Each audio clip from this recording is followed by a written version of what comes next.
Perkenalkan, saya Natasha. Saya dari Jakarta dan masih sedang melanjutkan studi di STT Komuni tempat Pak Eras. Dan juga saya datang dengan Pak Agus, suami saya, di belakang. Nanti beliau akan berbicara di ibadah yang kedua. Saya punya anak 3 dan ya saat ini masih dalam masih dalam proses studi ya, seperti itu. Baik, hari ini kita akan belajar, saudara, tentang satu kebenaran firman Tuhan yang diambil dari Ibrani 10 ayat 19 sampai dengan 39. Bapak Ibu boleh membukanya.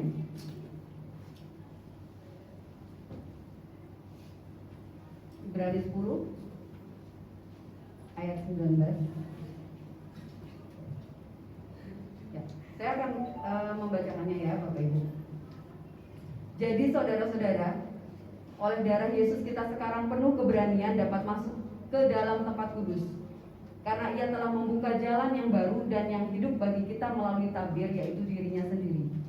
Dan kita mempunyai seorang imam besar sebagai kepala rumah Allah.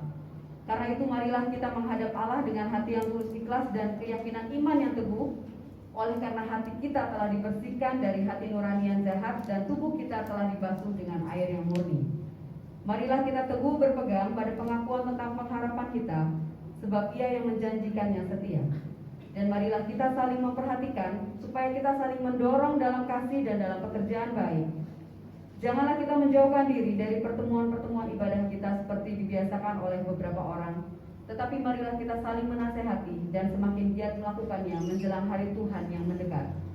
Sebab jika kita sengaja berbuat dosa sesudah memperoleh pengetahuan tentang kebenaran, maka tidak ada lagi korban untuk menghapus dosa itu. Tetapi yang ada ialah kematian yang mengerikan akan penghakiman dan api yang dahsyat yang akan menghanguskan semua orang durhaka.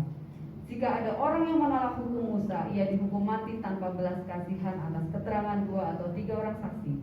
Betapa lebih beratnya hukuman yang harus dijatuhkan atas dia yang menginjak-injak anak Allah, yang menganggap najis darah perjanjian, yang menguduskannya, dan yang menghina roh kasih karunia. Sebab kita mengenal Dia yang berkata, pembalasan adalah hakku, akulah yang akan menuntut pembalasan. Dan lagi, Tuhan akan menghakimi umatnya. Ngeri benar kalau jatuh ke dalam tangan Allah yang hidup. Ingatlah akan masa yang lalu, sesudah kamu menerima terang, kamu banyak menderita oleh karena bertahan dalam perjuangan yang berat. Baik waktu kamu dijadikan tontonan oleh cercaan dan penderitaan, maupun waktu kamu mengambil bagian dalam penderitaan mereka yang diperlakukan sedemikian. Memang kamu telah turut mengambil bagian dalam penderitaan orang-orang hukuman, dan ketika harta kamu dirampas, kamu menerima hal itu dengan sukacita. Sebab kamu tahu bahwa kamu memiliki harta yang lebih baik dan yang lebih menetap sifatnya. Sebab itu janganlah kamu melepaskan kepercayaanmu karena besar upah yang menantinya. Sebab kamu memerlukan ketekunan, supaya sesudah kamu melakukan kehendak Allah, kamu memperoleh apa yang dijanjikannya. Sebab sedikit, bahkan sangat sedikit waktu lagi dan Ia akan datang, sudah akan ada tanpa menangguhkan kedatangannya. Tetapi orangku yang benar akan hidup oleh iman, dan apabila ia mengundurkan diri, maka aku tidak berkenan kepadanya. Tetapi kita bukanlah orang-orang yang mengundurkan diri dan binasa, tetapi orang-orang yang percaya dan yang beroleh hidup. Bapak Ibu yang terkasih dalam Tuhan,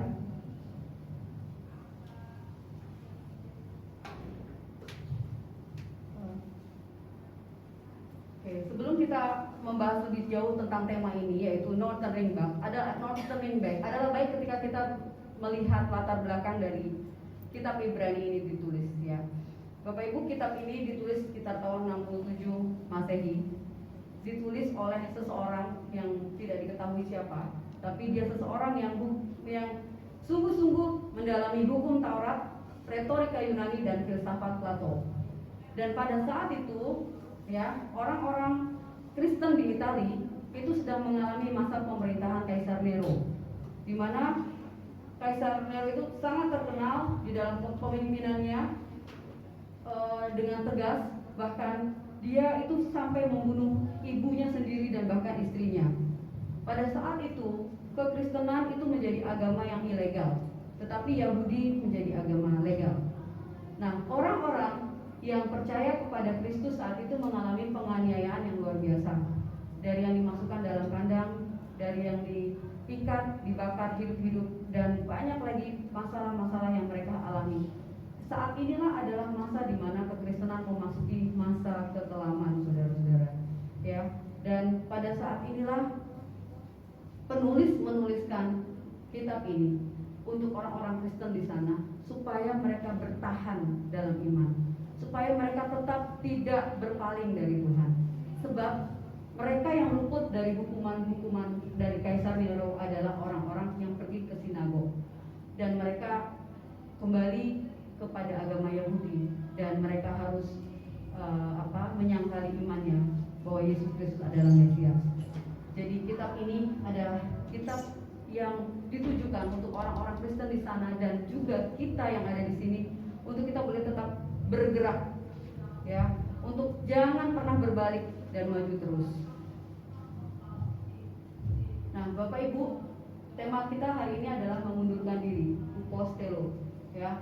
Dalam beberapa versi bahasa Inggris diterjemahkan sebagai turn back, drawback, atau shrink back, yang artinya adalah keputusan seseorang untuk berpaling, ya, menarik diri, mundur, menyusut, menyembunyikan karena berbagai alasan. Jadi bisa karena keputusan berpaling dari imannya, saudara, menarik diri dari pelayanan, mundur, menyusut kerohaniannya, jadi semakin malas dan malas, ya. Bahkan ada juga dia menyembunyikan dirinya karena malu, ya. Nah, dua tahap ini, saudara, dari mengundurkan diri sampai kepada murtad, ini adalah tahap yang sangat-sangat berbahaya. Ketika pada saat orang murtad, orang itu berkhianat dan dia memberontak menjadi oposisi atau melawan. Nah, firman Tuhan hari ini tentang mengundurkan diri. Lalu bedanya apa mengundurkan diri dengan murtad? Ya, kalau mengundurkan diri itu mungkin, ya, masih bisa dia berbalik, ya. Tapi kalau udah murtad sudah tidak bisa berbalik. Tapi firman Tuhan hari ini kita mau belajar, ya, jangan sampai kita murtad. Mengundurkan diri aja itu nggak boleh. Ya, kita akan belajar selanjutnya. Jadi ada dua tahap di sini. Nah, ada begitu banyak orang itu mengundurkan diri dari imannya. Ya, pertama kepahitan, kekecewaan. Bisa pahit karena orang tua, karena mertua, karena pendeta juga bisa. Karena adanya ketakutan, ada tekanan, saudara. Ya, karena mereka menganut ateisme, juga modernisme yang menyebabkan mereka tidak lagi membutuhkan Tuhan, tidak lagi perlu untuk bersekutu. Dan mereka adalah orang-orang yang haus akan spiritualisme. Jadi orang yang haus akan spiritualisme itu juga bisa tersesat, bisa dia mundur dari imannya, karena dia yakin ada kuasa yang lebih besar daripada Yesus, ya. Atau dia merasa bahwa tidak perlu ada Tuhan, segala sesuatu sudah diatur, ya, dengan sendirinya, dengan otomatis oleh dunia ini, ya, juga karena harta, karena jabatan dan sebagainya. Ada begitu banyak alasan orang mengundurkan diri untuk tidak percaya lagi kepada Yesus. Nah, di Alkitab, saudara, itu ada begitu banyak contoh-contoh yang bisa dilihat, tokoh-tokoh dari orang-orang yang mengundurkan diri, ya. Di antaranya adalah Nadab dan Abihu. Mungkin Bapak Ibu tahu Nadab dan Abihu ini siapa? Ini adalah anak-anaknya Imam Harun. Anak-anaknya Imam Harun yang terkenal itu, saudara, ya. Mereka mengundurkan diri dengan cara apa? Mereka undur imannya kenapa? Mereka mengambil perbaraan, ya, membubuhkan api ke dalam persembahan ukupan, serta menaruh ukupan di atasnya. Dan mereka menyalakan api asing yang tidak diperbolehkan sama mereka. Nah, seharusnya, saudara, api itu berasal dari Tuhan, ya, harusnya diambil dari dalam mezbah. Tetapi Nadab dan Abihu ini melanggar perintah Tuhan. Lalu api yang keluar ini menghanguskan mereka, dan mereka jadi orang-orang yang mati saat itu juga karena mereka mempersembahkan api asing, ya. Bapak Ibu, jangan berpikir bahwa ketika kita masih kecil, kita anak-anak pendeta, lalu kita akan bebas dari hukuman kesalahan. Begitu motivasi kita salah, begitu kita menyepelekan firman Tuhan, ketetapan Tuhan, kita bisa hangus habis, saudara. Hofni dan Pinehas juga begitu. Ini adalah anak-anak Imam Eli. Bapak Ibu mungkin waktu sekolah minggu pernah dengar cerita ini, di mana setiap rakyat yang hendak mempersembahkan persembahan korban bakaran. Itu mereka ini, Hofni dan Finehas, menyuruh orang untuk mengambil lebih dahulu dengan memakai garpu yang paling besar daging itu korban bakaran untuk mereka makan dan santap. Ya, jadi mereka sangat keras, mereka sangat memaksa orang-orang tersebut untuk memberikan daging-dagingnya. Dan lebih parah lagi, mereka tidur dengan perempuan-perempuan di kemah pertemuan. Mereka melakukan dosa perzinahan. Nah, keluarga Imam Eli ini dihukum berat, saudara. Mereka mati secara bersamaan ketika bangsa Filistin berperang melawan bangsa Israel. Kita lihat lagi contoh yang lain. Ini adalah contoh-contoh dari orang yang undur dari Tuhan, yaitu adalah Raja Saul. Ya, Bapak Ibu pasti sudah tahu siapa Raja Saul. Beliau adalah raja pertama orang Israel. Nah, dia ditolak Tuhan karena dia mempersembahkan korban bakaran sebelum Nabi Samuel datang. Dia berlaku seperti imam. Ya, dia tidak menghormati otoritas Nabi Samuel. Dan dia pada saat dia melawan bangsa Amalek, dia sama sekali tidak membunuh rajanya Agag dan juga membunuh semuanya, ternak-ternaknya. Tetapi Agag raja itu, Amalek, dibiarkan hidup. Dan segala ternak-ternak yang gemuk-gemuk sama dia diambil. Padahal Tuhan suruh dihabisi semuanya. Tapi ini enggak. Ya, Raja Saul malah bilang, buat Tuhan kan, yang gemuk-gemuk ini buat persembahan aja buat Tuhan. Ya, seperti ini, saudara. Dan dia membunuh 85 orang nabi di Nob dan berusaha membunuh Daud beberapa kali. Raja yang harusnya dipilih untuk memimpin bangsa Israel akhirnya undur dari Tuhan dan dia mati karena bunuh diri. Ya, kita tahu Yudas Iskariot, siapa dia? Murid Tuhan Yesus yang dekat dengan Tuhan Yesus. Dia dengan 30 keping uang perak yang dia terima, dia mengkhianati Tuhan, tapi dia mati gantung diri. Terakhir, saudara, contoh yang di Alkitab adalah murid-murid Yesus. Ada banyak contoh, tapi ini saya ambil sedikit aja. Ya, murid-murid Yesus waktu murid-murid ini mengikuti Tuhan, mendengar begitu banyak mujizat, bahkan melihat dengan mata kepala sendiri. Mereka mengikut Tuhan terus. Mereka rajin ikut. Tapi akhirnya Tuhan berkata, "Kamu ikut aku karena kamu sudah makan roti yang aku berikan." Jadi kisah ini cerita tentang waktu itu Tuhan sudah memberikan 5 roti dan 2 ekor ikan. Ya. Lalu Tuhan katakan, "Akulah roti hidup. Barang siapa datang kepadaku, ia tidak akan lapar lagi. Dan barang siapa percaya kepadaku, dia tidak akan haus lagi." Roti yang kamu terima itu dulu, itu bukan dari Musa, tetapi dari Bapakku. Oleh sebab itu, kata Tuhan, bekerjalah bukan untuk makanan yang bisa binasa, tetapi makanan yang untuk beroleh hidup yang kekal. Lalu murid-murid ini berkata apa? Ini pengajaran yang sangat keras. Akhirnya dikatakan di ayat yang terakhir, dikatakan bahwa mereka mengundurkan diri dan tidak lagi mengikuti dia. Meskipun ini tidak dijelaskan di Alkitab siapa-siapa nama-namanya mengundurkan diri, tetapi mereka memilih untuk mengundurkan diri. Nah, saudara, pengenalan seseorang akan Tuhan, ya, meskipun kita dari kecil ke gereja, itu tidak menjamin bahwa kita itu terus setia, ya. Tapi bagaimana hubungan kita itu dibangun terus sampai kita garis akhir. Nah, David Passion ini, seorang teolog, menggambarkan bahwa ketika seseorang itu mendekati pintu surga, saudara, katakanlah pintu surga ada di sini, ya. Satu langkah sebelum pintu surga, tetap ada pilihan. Kita mau ke neraka atau mau ke surga.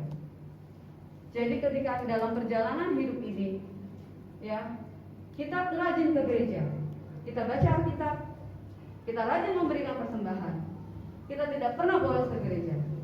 Tapi di satu titik, ketika Tuhan memanggil kita, dan itu adalah gerbang surga yang tinggal satu langkah lagi, tetap ada pilihan.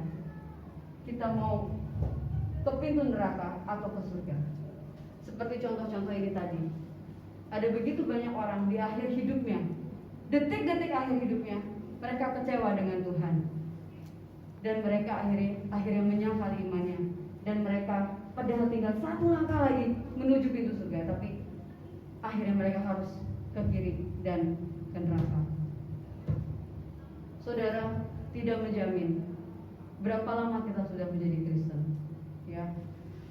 Tidak menjamin orang tua kita, nenek moyang kita Kristenkah, marga kita, atau apapun nama kita, mau Yohanes, Matius, Markus, mau Rasul Paulus sekalipun nama kita, tidak menjamin kita masuk surga kalau kita tidak melakukan kehendaknya sampai di titik malaikat menjemput kita, sampai di titik Tuhan menjemput kita. Saudara, tadi contoh-contoh di Alkitab, ini ada begitu banyak contoh. Kalau saudara sekarang buka YouTube, ada begitu banyak orang-orang yang berpaling dari imannya, ya. Tapi ini adalah salah satu contoh, namanya John Loftus. Dia penulis yang terkenal sekarang ini, dan dia menjadi seorang ateis, ya. Dia ini memperoleh gelar master, ya, dan orang pintar di bidang teologi, ya. Bahkan sampai kepada program doktor filsafat. Kurang apa dia belajar Alkitab, saudara? Kemana ilmu-ilmunya itu tentang Yesus anak Allah, tentang Roh Kudus, ya, seperti hilang lenyap oleh angin.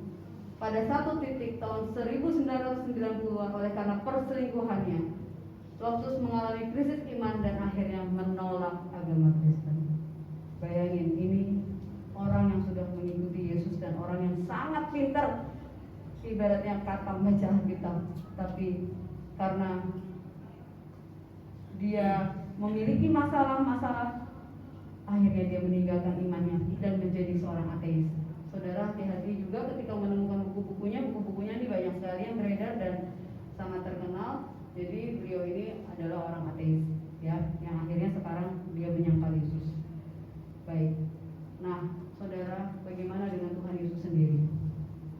Tuhan Yesus itu dalam hidupnya sebagai di dunia, dia pernah dicobai oleh iblis untuk dia mundur, ya.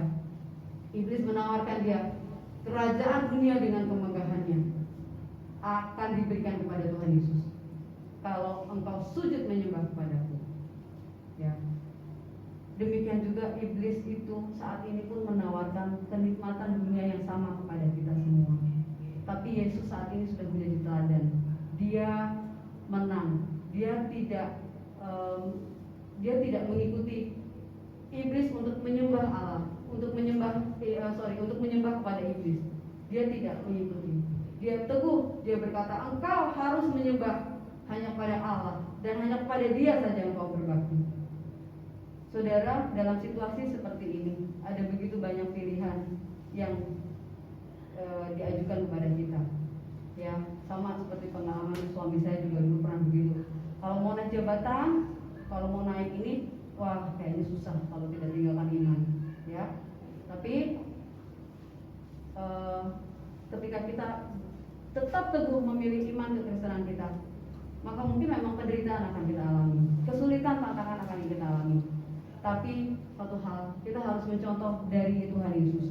Tuhan Yesus adalah Allah yang telah menderita karena pencobaan, maka Dia dapat menolong setiap kita juga yang mengalami pencobaan. Yesus itu adalah imam besar, ya, yang dapat turut merasakan kelemahan-kelemahan kita juga, sehingga Dia bisa mengerti ketika kita menghadapi pencobaan-pencobaan. Nah, saudara, kita akan membahas ini. Ini ciri-ciri orang yang mundur.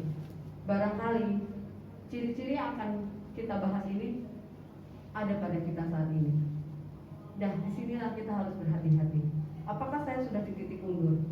Kalau kita sudah di titik mundur, cepat bertobat, berbalik, supaya jangan sampai kita menjadi murtad. Yang pertama adalah tidak tulus, ikhlas, dan tidak berpegang teguh pada pengakuan pengharapan kita. Itu tadi ayat yang kita baca di 22 dan 23, ya.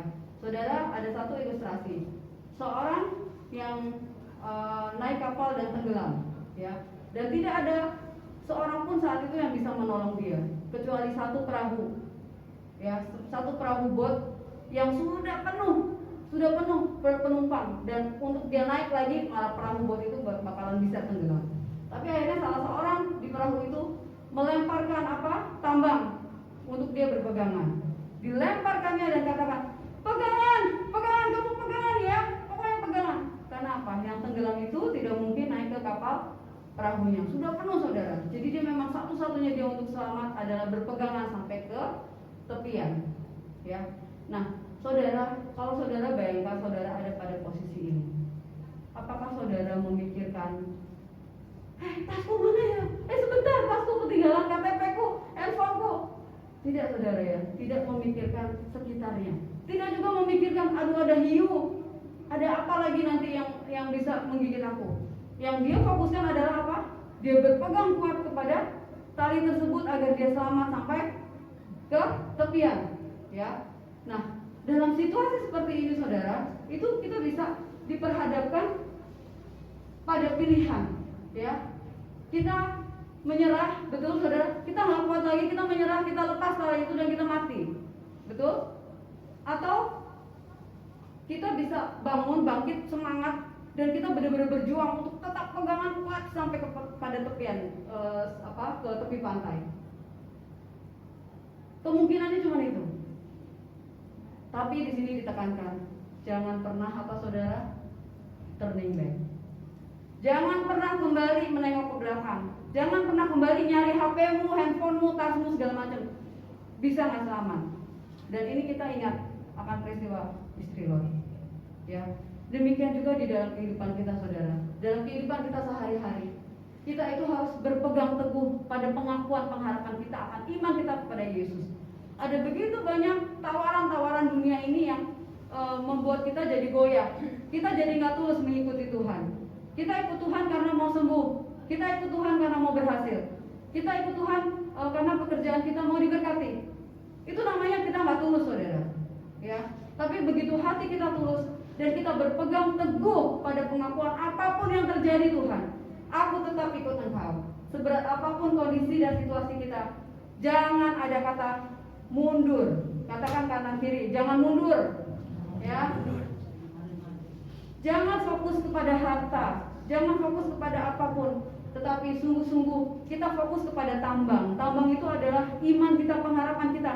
Dan tangan itu yang menolong kita adalah Yesus. Sampai kita masuk kepada tepi pantai dan kita aman. Ya. Jadi disinilah saudara, ketika kita tadi kan ini ciri-ciri orang yang undur ya dari Tuhan. Itu adalah orang yang tidak berpegang teguh pada pengakuan dan pengharapan kita. Itu ciri yang pertama. Ciri yang kedua adalah tidak lagi saling memperhatikan. Dikatakan bahwa kita ini, kamu semua adalah tubuh Kristus dan kamu masing-masing adalah anggotanya. Ya, memperhatikan di sini maksudnya concern for one another atau the same care one for another, saudara. Jadi artinya ketika saudara kita menderita, kita ikut merasakan kita menderita. Ketika yang satu dihormati, kita bersukacita. Ya, bukan malah, dia dihormati, dia dapat peninggian jabatan, lalu kita iri, bukan saudara. Lalu kita menangis saat mereka menangis. Firman Tuhan katakan untuk kita saling memperhatikan, yaitu ketika kita saling mendahului dalam memberi hormat. Kita membantu kekurangan orang-orang kudus dan kita memberi tumpangan.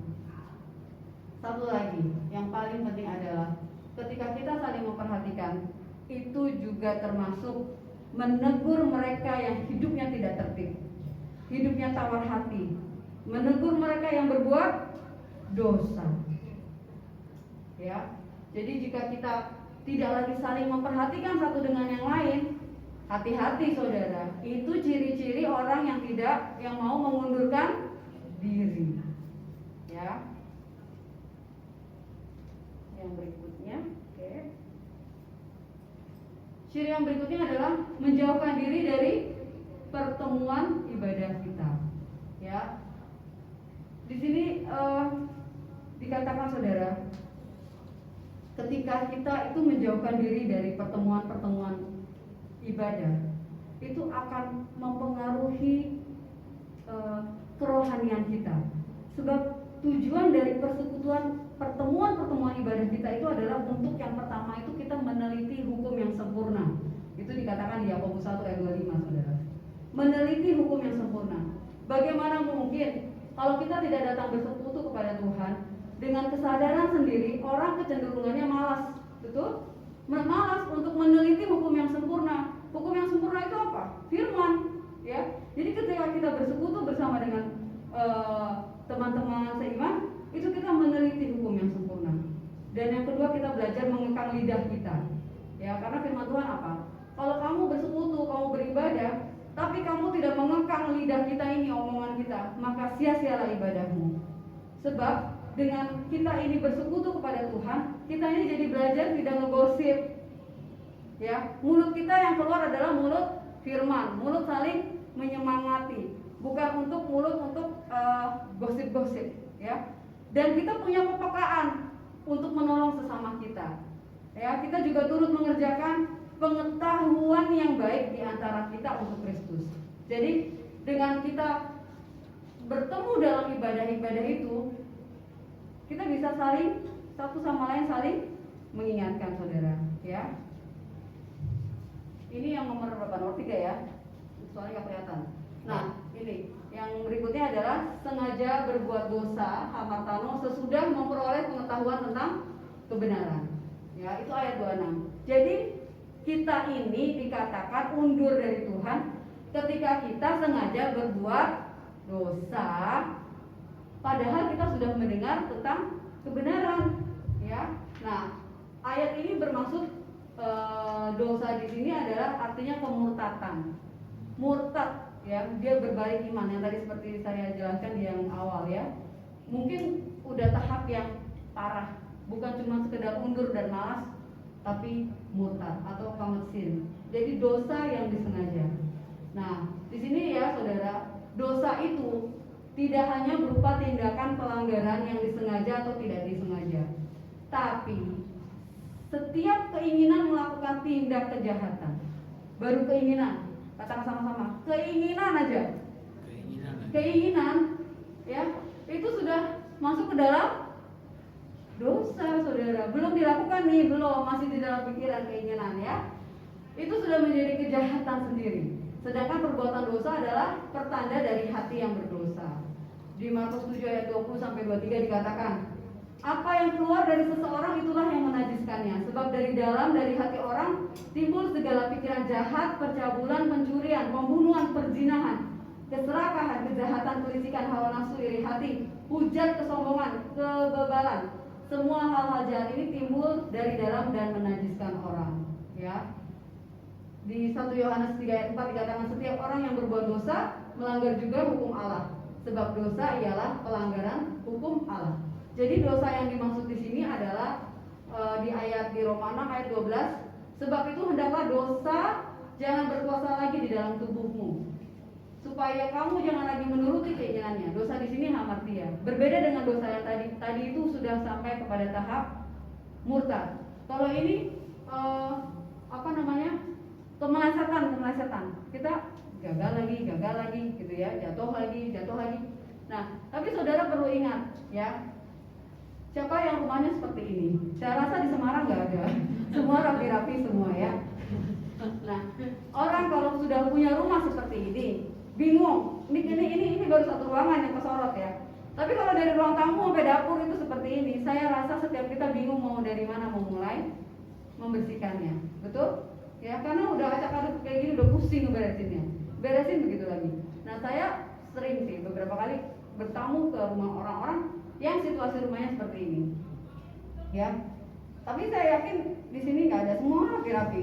Nanti saya datang ke rumah bapak ibu rapi-rapi semua, ya. Jadi seperti ini, saudara. Nah, ini adalah ibarat hati kita. Kalau hati kita udah banyak dengan dosanya numpuk kayak berantakan kayak gini, kira-kira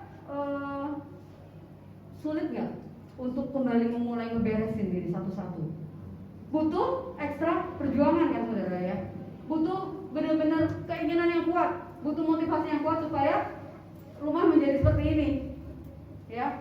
Nah, kalau rumah berantakan kayak tadi, menurut saudara kira-kira Tuhan Yesus senang nggak tinggal di hati kita? Nggak akan senang saudara ya. Pasti nggak akan suka karena berantakan. Karena hati kita penuh dengan kebencian. Tapi kalau rumah kita yang ditinggalkan itu rumah yang bersih seperti ini, ya, dan dengan catatan Yesus tinggal di dalamnya, maka kita terus tidak ada maksudnya sedikit aja berantakan, kita pasti ada kecenderungan mau ngerapin lagi, betul ya, ngerapin lagi. Jadi kayaknya nggak enak gitu kalau ngeliat berantakan, apalagi ibu-ibu di sini tahu ya kalau berantakan nggak enak. Nah sama saudara, jadi waktu itu ada di Matius dikatakan gini, Matius 12 ayat 44, aku akan kembali ke rumah yang telah kutinggalkan itu. Maka pergilah ia dan mendapati rumah itu kosong, bersih, tersapu, dan rapi teratur. Lalu ia keluar dan mengajak 7 roh lain yang lebih jahat daripadanya, dan mereka masuk dan berdiam di situ.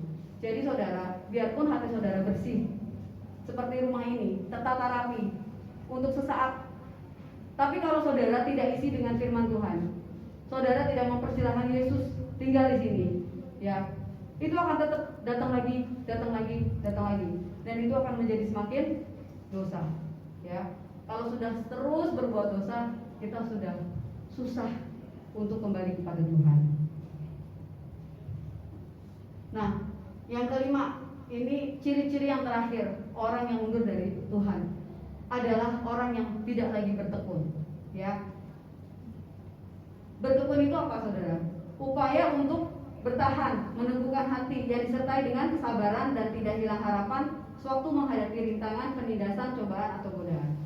Nah, firman Tuhan di Alkitab sudah banyak sekali membahas tentang ketekunan. Kita ini harus bertekun dalam apa? Kita harus bertekun dalam doa. Ya, siapa di sini yang rutin berdoa? Jangan cuma 5 kali. Bangun tidur, makan pagi, makan siang, makan malam, mau tidur. Ya, saudara harus melatih bahwa saudara punya waktu khusus untuk berdoa. Ya, saudara harus bertekun dengan memulai itu dulu deh. Coba, ya, menyediakan waktu untuk berdoa. Banyak hal yang harus didoain saudara. Lalu bertekunlah dalam pengajaran dan persekutuan. Bertekunlah dalam membaca Alkitab, membangun, mengajar. Bertekun dalam iman, dalam berbuat baik, mencari kemuliaan, kehormatan, dan ketidakbinasaan. Kita juga harus bertekun memikul salib. Jadi ketika saudara mengalami penderitaan, kesulitan, atau tantangan, ya saudara bertekunlah. Jangan berkeluh kesah. Ya, dalam kasih juga harus bertekun, dalam pengudusan, dalam menanggung segala sesuatu, dalam menanggung penderitaan, dalam menanggung kesulitan. Dan kita yang terakhir harus bertekun dalam menanti kedatangan Tuhan Yesus. Jadi kalau saudara tidak bertekun, hati-hati. Tidak bertekun berdoa aja, tidak bertekun baca Alkitab aja. Hati-hati, itu udah ada ciri-ciri apa tadi? Mundur. Ayo balik lagi, jangan sampai mundur. Karena kalau orang mundur saudara, gimana ya ibaratnya tuh, secara analoginya mungkin perumpamaan gini. Orang yang kalau udah berenang di sungai, ya kan, tiba-tiba datang arus nih, kecil-kecil masih belum menyadari, ya. Begitu arusnya besar, dia keseret, dia mulai berjalan jauh ke tengah, ke tepian, mau balik lagi ke darat susah nggak? Susah. Nah, itulah saudara, makanya kenapa ketika kita punya kecenderungan untuk tidak bertekun dalam doa, dalam baca Alkitab, dalam beribadah, ya, dalam memikul salib, penderitaan, itu kita bisa keseret oleh arus, dan akhirnya ujung-ujungnya nggak ada lagi kekuatan atau daya untuk kembali ke daratan. Udah nggak ada, udah keseret arus saudara. Makanya kalau kita bisa mengevaluasi diri kita akan hal-hal ini. Oh iya ya, saya kurang berdoa ya. Saya nggak bertekun membaca Alkitab ya. Wah, ini udah tanda-tanda nih. Tanda-tanda saya udah mundur nih. Nah, ini bahaya. Jangan sampai iblis menyeret saudara, akhirnya sampai saudara tidak bisa kembali lagi. Bahaya saudara ya. Nah, tahu ini ya, orang yang memanjat tebing atau gunung, ya. Ayat Wahyu 14 ayat 12 dikatakan, yang penting di sini ialah ketekunan orang-orang kudus yang menuruti perintah Allah dan iman kepada Yesus. Orang-orang yang naik memanjat tebing ini, mereka harus mempunyai mentalitas yang kuat, fokus kepada apa yang mau dituju, ya. Mereka harus berlatih, terus latihan. Kalau saudara hari ini gagal baca Alkitab, gagal berdoa, terus latihan terus, ya, jangan pernah untuk menjadi malas. Lalu saudara harus ada komunikasi dengan Tuhan. Ya, seorang pemanjat tebing ini mereka harus terus mengadakan komunikasi dengan yang di bawah maupun rekan-rekannya. Dia harus ada peralatan yang lengkap. Saudara juga harus ada peralatan yang lengkap. Saudara harus membawa senjata, ya, yaitu pedang roh, firman Allah. Ya, saudara harus tahu batasan atau rute apa yang berdosa di pandang Tuhan. Bukan apa yang benar di pandang manusia, tapi apa yang benar dan berkenan kepada Tuhan. Kita harus tahu. Nah, benarlah perkataan ini. Jika kita mati dengan Dia, kita pun akan hidup dengan Dia. Jika kita bertekun, kita pun akan ikut memerintah dengan Dia. Jika kita menyangkal Dia, Dia pun akan menyangkal kita. Ya, saudara, saya mau kita baca sama-sama ini dengan keras. 1, 2, 3. Tapi orang-orang yang benar akan hidup oleh iman, dan apabila ia mengundurkan diri, maka aku tidak berkenan kepadanya. Tapi kita bukanlah orang-orang yang mengundurkan diri dan binasa, tetapi orang-orang yang percaya dan beroleh hidup. Katakan sama sebelahnya, saudara, kamu bukan orang-orang yang mengundurkan diri. Ya, ingat itu saudara ya. Nah, orang benar akan hidup oleh iman. Ya, di dalam 2 Petrus 1 ayat 5-7, iman itu tidak sekedar, ini sudah sering kali diucapkan oleh Pak Eras. Iman itu tidak sekedar pengakuan akali, tidak sekedar kita ucapkan, tidak sekedar tertulis di KTP bahwa kita ini adalah orang Kristen. Tetapi iman itu harus disertai dengan perbuatan. Di dalam 2 Petrus 1 ayat 5-7 ini dijelaskan sangat bagus saudara ya. Jadi bahwa iman itu harus ditambahkan dengan kebajikan. Kebajikan harus ditambah dengan pengetahuan akan firman tentunya ya. Nah, pengetahuan harus ditambahkan lagi apa saudara? Penguasaan diri. Penguasaan diri harus tambahkan lagi ketekunan. Ketekunan harus ditambahkan kesalehan. Kesalehan harus ditambahkan kasih akan saudara dan kasih akan semua orang. Maka semuanya itu Tuhan akan membuat pengenalan akan Tuhan menjadi berhasil, dan kita akan bisa masuk ke dalam kehidupan kekal. Jadi kalau kita hanya berdasarkan iman karena kita Kristen, itu nggak akan menjamin. Ya, tetap ada hal yang harus kita perhatikan dengan sungguh-sungguh, bahwa inilah yang harus kita kerjakan untuk kita masuk ke dalam langit baru dan bumi yang baru, yaitu kehidupan yang kekal. Nah, saudara pernah tahu cerita ini? Udah pernah tahu ya pasti ya. Ini tahun 1800-an di India, tepatnya di daerah Assam ya. Itu dulu itu misionaris Eropa itu sering kali datang ke tempat ini untuk mengabarkan Injil, tapi dibunuh akhirnya ya. Nah, penduduk di sana itu kanibal. Mereka itu koleksi kepala tengkorak di rumahnya. Jadi semakin banyak kepala tengkoraknya, berarti semakin orang itu semakin wow gitu ya, semakin hebat gitu, karena mereka bisa memotong kepala misionaris ini ya. Nah, ada satu keluarga dari suku Garo namanya Nokseng dengan istri dan 2 anaknya. Nah, mereka ini akhirnya dengan kedatangan misionaris itu, akhirnya mereka ini percaya, satu keluarga ini mereka percaya kepada Tuhan Yesus. Dan mereka dibawa ke tempat umum ya, dan kepala sukunya mempertanyakan iman Nokseng dengan keluarga ini dan menawarkan satu keselamatan. Kalau kamu mau hidup, kamu harus menyangkali imanmu. Ya, yang pertama apa saudara? Pilihannya adalah anak-anaknya dibunuh. Tapi Nokseng tetap berkata, enggak, saya tetap percaya sama Tuhan Yesus. I have decided to follow Jesus. No turning back. Akhirnya 2 anaknya ditombak, jebret. 2 anaknya mati. Kesempatan yang kedua, ya. Kamu pilih Yesus atau kamu kembali kepada kepercayaannya? Dia bilang, "Do not go with me, still I will follow. No turning back." Tiba-tiba istrinya dipanah sama pemimpin suku itu, dan istrinya mati. Yang terakhir dikasih kesempatan, kalau kamu menyangkali iman kepada Yesus, kamu akan saya biarkan hidup. Dan dia katakan, "The cross before me, the world behind me. No turning back, no turning back." Ya, ada begitu banyak situasi di mana iman kita diuji oleh Tuhan. Apakah kita mau berbalik kepada Tuhan atau tidak? Mungkin kita bisa menyanyikan lagu ini. Tahu ya lagu ini semuanya ya? Pasti tahu.